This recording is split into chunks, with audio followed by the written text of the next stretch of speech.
Hi y'all, I'm Autumn and this is the Furniture Flipper's Guide. I'm so excited for our DIY project today. We are turning a trunk into a planter box. It's so fun, so easy, and I have some fun project partners. Can't wait for you to see it. There are some ups and downs, so stick with me for that, but I will teach you all my tips and tricks and all the things I've learned. Now, do I have a green thumb? No. I will need all of your information on how to keep these plants alive, but I'm doing it anyway. Here we go.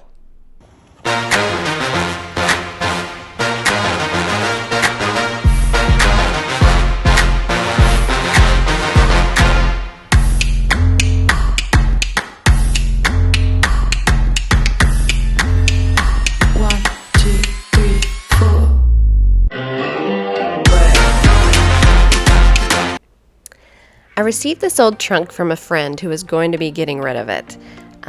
It was in storage, the lid was completely banged up, it was missing pieces, and it had seen its very, very last day. So I decided I wanted to try to make something out of it. My kiddos had wanted to do a project together, so we decided to make a planter box. And I do not have a green thumb, so we will see how this goes. I did some research and I know that you have to drill holes in the bottom of any sort of planter box. But before we get started with the actual box, we had to go on a trip to the store. It was entertaining. Let's go to the outdoor section. Come on. That way. Anytime you take teenagers to the store, it's gonna be entertaining. I went to the outdoor section and found exactly what I needed. So many options.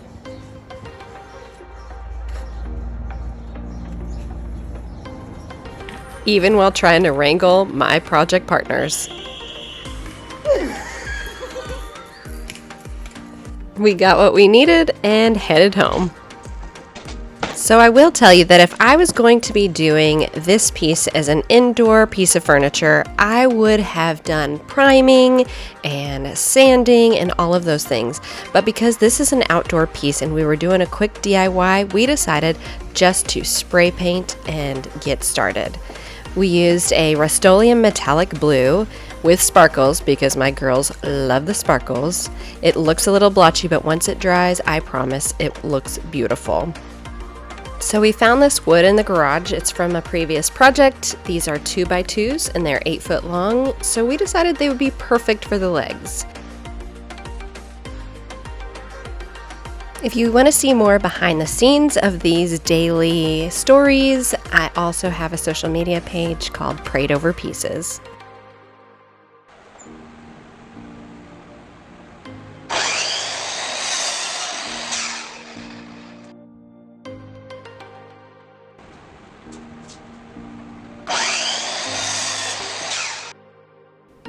We got the legs all cut and got ready to attach them to the trunk. We looked at a few options on how to attach them, but we decided finally to attach them to the side because this would increase stability the most. We first started drilling and just putting the screws straight in, and that proved to be pretty difficult. So then we came to the conclusion that we needed to pre-drill the holes. Let me show you. We laid out our pieces and allowed 2 inches on the top for each piece. This was really just for decorative purposes. Then we pre-drilled the holes so that we could easily get the screws to go in. Absolutely loved teaching my daughters to use these power tools. It was so fun, but just wait because we have a little hiccup in a minute. By the way, if you enjoy DIYs and furniture flips, be sure to subscribe to my page. I have so many fun flips, so many tips, and I would love for you to join me here on the Furniture Flipper's Guide. Remember that hiccup I talked about? Well, here it is. Oh no! Oh, you can't bend metal.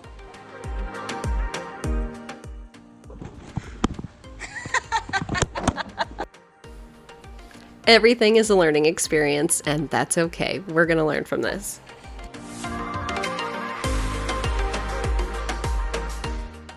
We got the broken drill bit out and moved on. One of my favorite things about working with wood and DIY projects is that you learn so many life lessons. If at first you don't succeed, try again. We got it.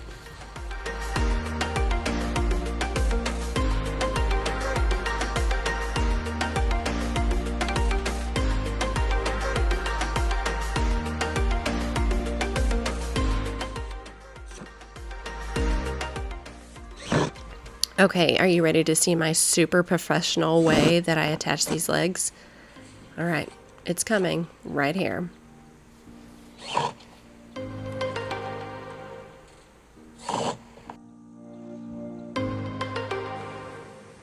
A lesson that I love teaching my kids is that nothing works perfect.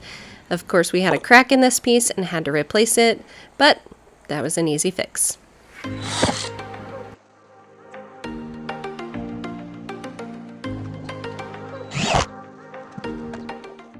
All right, we got the legs on, and look at that. It's even, but now let's make this a little bit prettier. You can't have a cute, girly planter box without some fun decoration.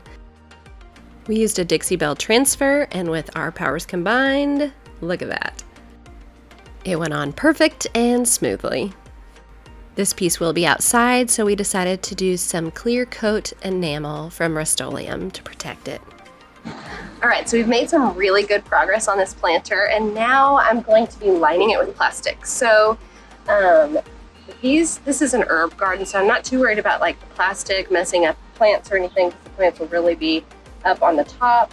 And this plastic is not like colored or scented or anything like that, so it should be pretty non-toxic.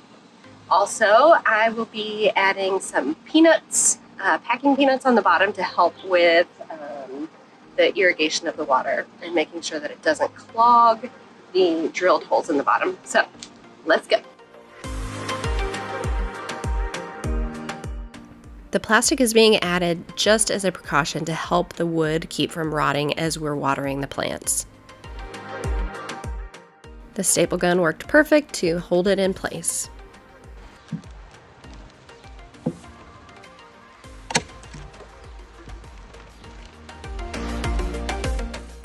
Like I said, the packing peanuts will help create a barrier between the bottom of the planter and the dirt so that it won't get clogged with the dirt. We used an everyday soil that I found at the store. I know it looks a little bit like mulch, but I'm hoping it works well with our herbs. As I said, I do not have a green thumb. All right, it was time for the fun part. Even the puppies were excited. If you're wondering what herbs we got thyme, mint, basil, cilantro, and stevia. Wish them luck. I taught my daughter the quick trick of squeezing the plant on each side, then turning it upside down in order to get it out of the little planting cups. Is that what they're called? I'm not sure. But y'all, this has been so much fun putting this planter together, taking an old worn out trunk that was going to be thrown in the trash and turning it into a DIY planter box. I had so much fun with my daughters, and it turned out so adorable. It really is so fun to get to do projects with your kids and make memories that last a lifetime. Hopefully some plants that I don't kill. All right, here is the full reveal. What do you think? I am in love. As always, thank you so much for being here with the Furniture Flippers Guide, and be sure to subscribe and like so that you can see more fun DIYs and furniture flips. Let's keep learning together.